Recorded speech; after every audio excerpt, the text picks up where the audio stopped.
Beautiful people, welcome back to Voss Fit. So this video is in response to an Insta poll that I put up last week asking if there's any topics that you guys wanted me to talk about, research, discuss, share tips on, etc. And a couple of people actually shared topics that I'm going to come to in a few weeks. But the most requested thing for this week was presence and stillness. So how to stay present, how to quiet the mind, and then how to be still. There are a few people wanting to know how not to be stressed, how not to lose your shit, how to be focused, and how not to worry about things falling apart. So I feel like these things fall under the umbrella of presence. So hopefully they could pull something from this too. Stress, worry, angst, and the like are all thought forms. And if there is one thing that's shown time and time and again to halt this circus of negative thought processes, it is the practice of presence. Practices of presence can have an instant effect on kicking the crap out of these negative thought processes. But once the practice is over, a lot of people fall into the same thought patterns. But here I want to explain how we can take these practices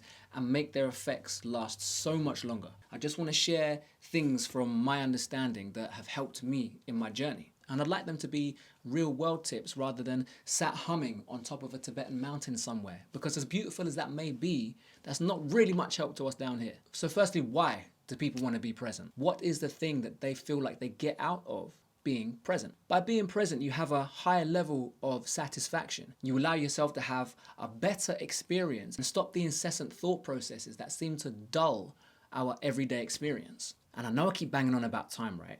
But presence really is a way of enhancing so we can milk every last bit of it. Almost gorging yourself on the moment rather than having a few bites here and there. And then you're left hungry and feeling like you didn't really get anything out of it. But I do think the main reason why people want to be present is because it shuts off the mind and its constant chatter. The worries, the angst, the wondering what ifs, the rumination over the past, whatever it is, all of these things that stop us from enjoying the fullness of our lives. So in that sense, it's definitely important to practice presence. Firstly, presence, like meditation, is just a practice. It's not something that you can master. It's not even something to be mastered, but just practiced. You definitely can and you will get good at it, but also by calling it a practice, you take the idea of it being a goal from your mind, so you won't ever feel like you've fallen short or like you haven't even achieved anything. Also, like meditation, it's always different and it's always new, so you can never get bored no matter how much you practice it. Isn't that wonderful? Personally, I practice presence by watching my breath, and rather than just leave it there like some people do, like, how do I practice my breath? I'm actually going to give you tips, and there are a few ways in which I use my breath in this context, but the first one of them is I will count my breath. So I might breathe in for 4, hold for 4, breathe out for 4, and then hold for 4. Or to get a little bit deeper into it, what is the quality of my breath? What is the shape of my breath? What is the rhythm of my breath? Do I breathe in too quickly and then let my breath trail off at the ends? Do I breathe more into my upper chest, or do I breathe deep down into my belly? Then how soft can I make my breath? How imperceptible can I make my breath? And then I'll notice the gaps on the turn of the breath before the inhale and after the exhale. How still are they? How smooth are they? How long are they? Then I might pick a body part and then see how much I can make that relax on each exhale. But be playful, be curious about it. Curiosity is attention, and attention is focus. Now this might seem like a lot of ways to watch the breath, but if your goal is to stop this cycle of thoughts, then putting your attention in your body will do exactly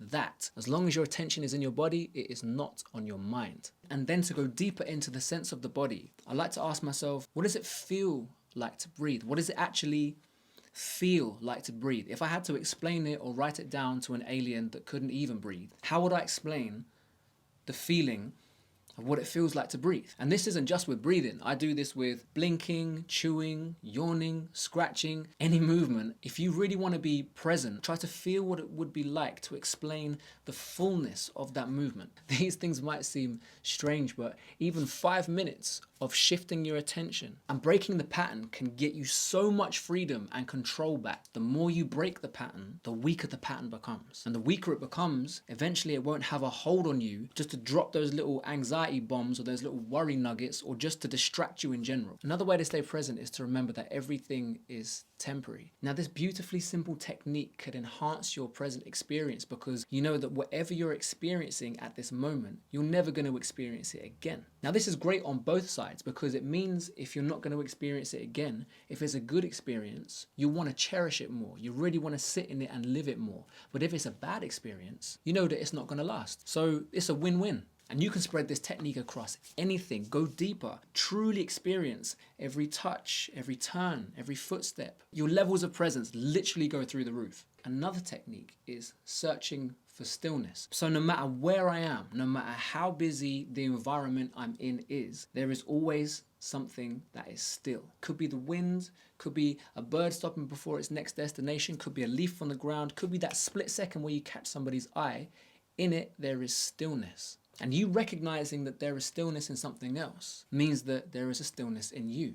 Busy people don't recognize the stillness of things. People who have stillness in them recognize the stillness in things. And for you to be still, you have to be present. And another thing that's really helped me in my day-to-day interactions is to watch how I respond to certain things. I try to listen without intending to respond. Because you'll find a lot of people in conversation will be listening, but they're just thinking about how to respond to make themselves seem favorable to the person that they're talking to. So this is a lack of presence. This is only half listening. So I practice listening with curiosity rather than anticipation. And if you like a big old list, I want you to write down the top 5 things that you find are distractions in your life. And once you have them written down in one way, shape, or form, I want you to go through them and see if you can reduce your interaction with these things. Attention spans are such an important thing. And like I mentioned in the video about purpose, one of the biggest things that's getting in the way of our presence is our lack of attention. And to work on our attention takes time and it takes patience. Now, patience is a dirty word, isn't it?